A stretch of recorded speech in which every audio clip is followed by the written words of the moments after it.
Hello friends, welcome to gold 24/7 channel. मैं हूं अपर्णा और आपके लिए लेके आए हूं आज एसएससी एग्जाम्स के लिए कुछ इंपॉर्टेंट क्वेश्चन। आज का ये जो वीडियो है एक्चुअली हिस्ट्री का जो सेक्शन है वो मोस्ट ऑफ द स्टूडेंट के लिए एक सरदर्द बन जाता है।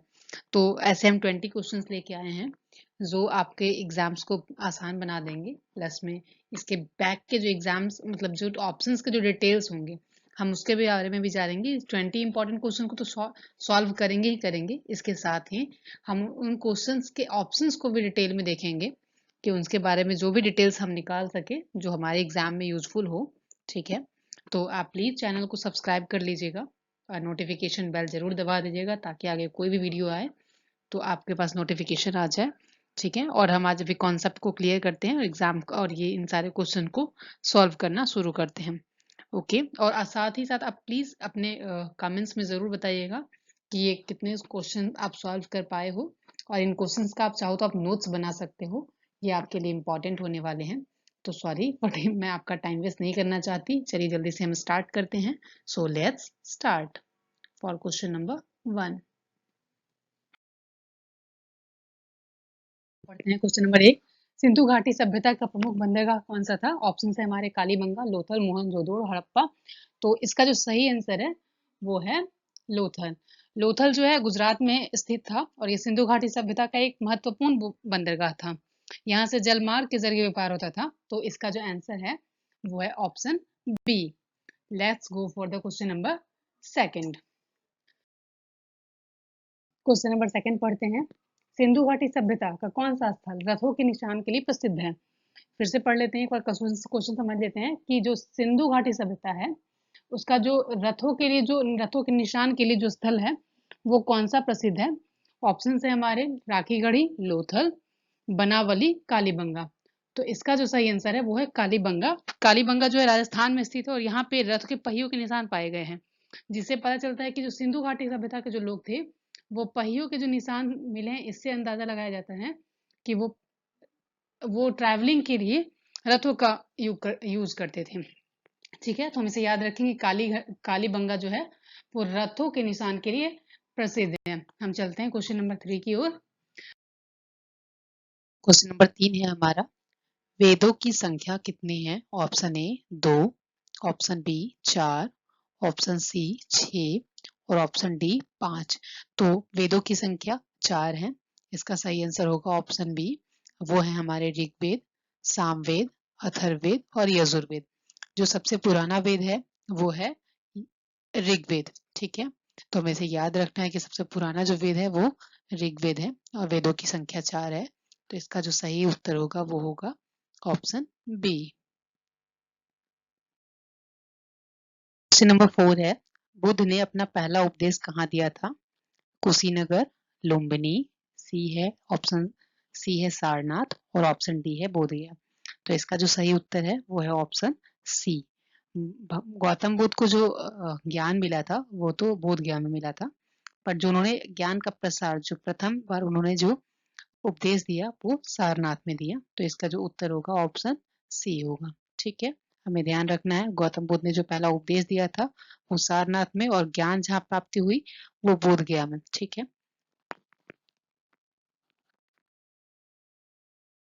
पढ़ते हैं। महावीर स्वामी के 24वें तीर्थंकर होने का प्रमाण किस ग्रंथ में मिलता है? ऑप्शन ए है अंग, ऑप्शन बी है कल्पसूत्र, ऑप्शन सी है जातक और ऑप्शन डी है महाभारत। तो इसका जो सही उत्तर है वो कल्पसूत्र है। जो कल्पसूत्र जो ग्रंथ है उस ग्रंथ में महावीर स्वामी के 24वें तीर्थंकर होने का प्रमाण के साथ साथ इनके बारे में, इनकी जीवनी के बारे में लिखा हुआ है और ये जैन धर्म से रिलेटेड थे। ठीक है, तो इसका जो उत्तर होगा ऑप्शन बी कल्पसूत्र। ओके,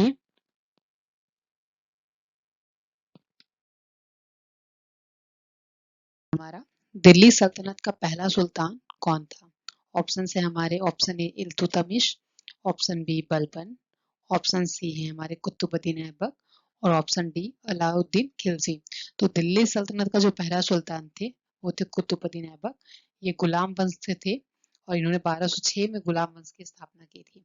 ठीक है, तो हमें इसे याद रखना है कि जो दिल्ली सल्तनत है उसका जो पहला सुल्तान है वो कुतुबुद्दीन ऐबक थे। तो इस तरीके से जिसका आंसर होगा ऑप्शन सी होगा। ठीक है।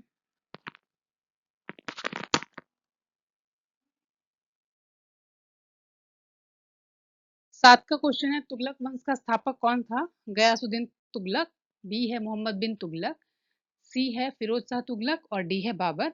तो इसका जो उत्तर है वो है ऑप्शन ए, गयासुद्दीन तुगलक। तो जो तुगलक वंश का जो स्थापना किया था वो गयासुद्दीन तुगलक ने किया था।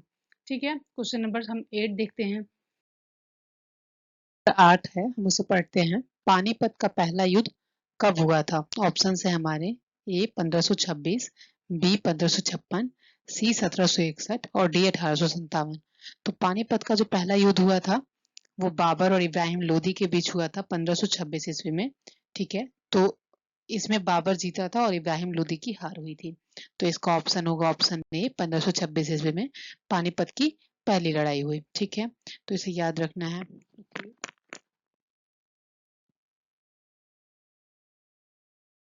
विजयनगर साम्राज्य की स्थापना किसने की थी? ऑप्शन है हमारे, हरिहर और Bukka, option B Krishnadeva Raya, C Balaji Bajirao and D Shivaji. तो इसका जो है वो हरिहर एंड बुक्का, जो इसका विजयनगर साम्राज्य का जो स्थापना किया था वो हरिहर और बुक्का ने किया था। ठीक है, और विजयनगर अब जो है कर्नाटक के आसपास पड़ता है। शिवाजी ने रायगढ़ में छत्रपति की उपाधि कब ग्रहण की? शिवाजी ने रायगढ़ में छत्रपति की उपाधि कब ग्रहण की? ऑप्शन है हमारे 1666, बी 1674, सी 1680 और डी 1707। तो इसका जो आंसर है वो है 1674, ऑप्शन बी। ये हम मराठा साम्राज्य का जो नींव रखा था 1674 में, उसी टाइम पे इन्होंने छत्रपति शिवाजी की छत्रपति का इन्होंने उपाधि लिया था, और इसके बाद इन्होंने इन्हें जो कहा जाने लगा वो छत्रपति शिवाजी कहा जाने लगा। ठीक है,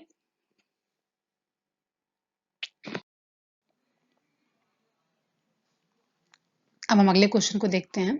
ये है, प्लासी का युद्ध किस वर्ष हुआ था? और ये ऑप्शन है हमारे 1757, बी 1764, सी 1857 और डी 1947। तो इसका 1947 का तो कोई मतलब वैसे बनता नहीं है, बट ऑप्शंस तो हमें ऐसे देने ही होते हैं। बट इसका जो सही आंसर है वो 1757 ईस्वी। प्लासी का जो युद्ध हुआ था वो अंग्रेज और बंगाल के नवाब जो उस टाइम के थे सिराजुद्दौला के बीच में हुआ था। और उस टाइम पे जो ईस्ट इंडिया कंपनी थी उसका जो नेतृत्व कर रहे थे वो रॉबर्ट क्लाइव कर रहे थे। और इस युद्ध, ये बेसिकली बहुत इंपॉर्टेंट युद्ध था। इस युद्ध के बाद हुआ है कि सिराजुद्दौला को हरा के जो ईस्ट इंडिया कंपनी ने ना बंगाल पे कंट्रोल जमाया, और इससे भारत पे उनका जो शासन का वो नींव पड़ा यहाँ से। तो प्लासी का युद्ध हमें याद रखना है, ये इंपॉर्टेंट क्वेश्चन है।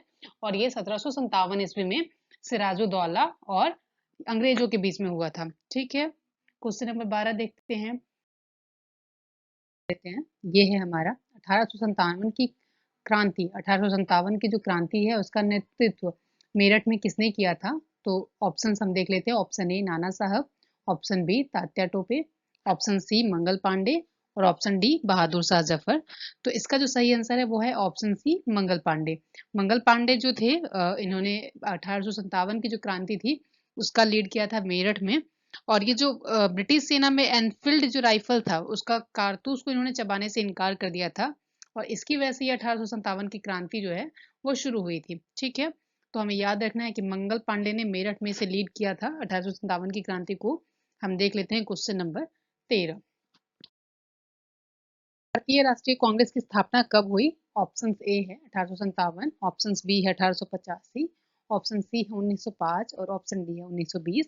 तो इसका जो सही आंसर है वो है ऑप्शन बी 1885। कांग्रेस की जो स्थापना है वो जो कराया था एओ ह्यूम ने कराया था। ये विदेशी थे, अंग्रेज थे ये। और ये इनका जो पहला अध्यक्ष थे, कांग्रेस के जो पहले अध्यक्ष थे वो व्योमेश चंद्र बैनर्जी थे। और कांग्रेस ने स्वतंत्रता संग्राम के लिए काफी फाइट्स करी। तो हम इसे याद रखेंगे कि जो राष्ट्रीय कांग्रेस की जो स्थापना हुई है वो 1885 ईस्वी में हुई है। हम अब नेक्स्ट क्वेश्चन देख लेते हैं। क्वेश्चन नंबर, स्वदेशी आंदोलन की शुरुआत किस वर्ष हुई थी? हमारे ऑप्शन है 1905, 1920, sorry 1919, extremely sorry 1919, option C है 1920 और ऑप्शन डी है 1930। तो जो इसका उत्तर है वह ऑप्शन ए 1905। एक्चुअली जो स्वदेशी आंदोलन का जो शुरुआत हुआ था, स्वदेशी आंदोलन का जो शुरुआत हुआ था वो अंग्रेजों ने बंगाल का विभाजन कर दिया था, और उसके विरोध में हुआ था स्वदेशी आंदोलन। इसके इसके थ्रू जो है यहाँ पे विदेशी वस्तुओं का बहिष्कार और स्वदेशी वस्तुओं के यूज को उपयोग पे जोर दिया गया था, इसीलिए इस स्वदेशी आंदोलन का नाम दिया गया था और ये 1905 में हुआ था। ठीक है, नेक्स्ट क्वेश्चन है हमारा, सुभाष चंद्र बोस ने आजाद हिंद फौज कब बनाई थी? ऑप्शन है हमारे 1920, 1939, option C 1942 and option D is 1945। तो जो आंसर है वो है 1942 इसका आंसर है और ऑप्शन सी होगा इसका। एक्चुअली सुभाष चंद्र बोस ने जापान की हेल्प से आजाद हिंद फौज का गठन किया था। किसकी हेल्प से? जापान के हेल्प से आजाद हिंद फौज का गठन किया था और उनका जो नारा था, तुम मुझे खून दो मैं तुम्हें आजादी दूंगा। एक्चुअली उन्होंने ब्रिटिश के अगेंस्ट, ब्रिटिश सेना के अगेंस्ट मोर्चा खोला था स्वतंत्रता के लिए और इसी के लिए इन्होंने आजाद हिंद फौज का गठन किया था 1942 में जापान की हेल्प से। क्वेश्चन नंबर 16, सभ्यता किस काल की है? पुरापाषाण, मध्यपाषाण, नवपाषाण या कांस्य युग? तो इसका जो उत्तर है वो है ऑप्शन डी, कांस्य युग। एक्चुअली सिंधु घाटी सभ्यता का जो माना जाता है काल वो है 2600 ईस्वी से 2600 ईसा पूर्व, सॉरी एक्सट्रीमली सॉरी, 2600 ईसा पूर्व से लेके 1900 ईसा पूर्व तक का काल माना जाता है। इसका जो सभ्यता का प्रमुख जो केंद्र था वो आप जानते हैं हड़प्पा, मोहनजोदड़ो, लोथल, कालीबंगा, राखीगढ़ी वगैरह है। तो सिंधु घाटी सभ्यता को जो माना जाता है वो कांस्य युग का माना जाता है। ठीक है, क्वेश्चन नंबर हम 17 देख लेते हैं। गुप्त साम्राज्य का सबसे महान शासक कौन से थे? और ऑप्शन है हमारे समुद्रगुप्त, ऑप्शन बी है चंद्रगुप्त प्रथम, ऑप्शन सी है चंद्रगुप्त द्वितीय, ऑप्शन डी है स्कंदगुप्त। तो इसका जो उत्तर होगा वो होगा ऑप्शन ए, समुद्रगुप्त। समुद्रगुप्त ने भारतीय इतिहास, जो समुद्रगुप्त है उसके इतिहासकारों ने नेपोलियन का दर्जा दिया है। एक्चुअली उन्होंने काफी सारी यात्राएं की, विजय यात्राएं की और भारत के बड़े हिस्से को गुप्त साम्राज्य के अधीन किया था, इसीलिए इतिहासकारों ने इन्हें नेपोलियन का दर्जा दिया है। तो जो हम याद रखेंगे गुप्त साम्राज्य, मौर्य साम्राज्य, ये सब इम्पोर्टेंट है। तो इसके जो सबसे इम्पोर्टेंट महान शासक जो माने जाएंगे वो हैं समुद्रगुप्त। ठीक है, क्वेश्चन नंबर 18 देख लेते हैं। वो दिल्ली का प्रथम तुर्की शासक कौन था? ऑप्शन है इल्तुतमिश, बलबन, कुतुबुद्दीन ऐबक और अलाउद्दीन खिलजी। तो इसका जो आंसर है वो है कुतुबुद्दीन ऐबक, ऑप्शन सी।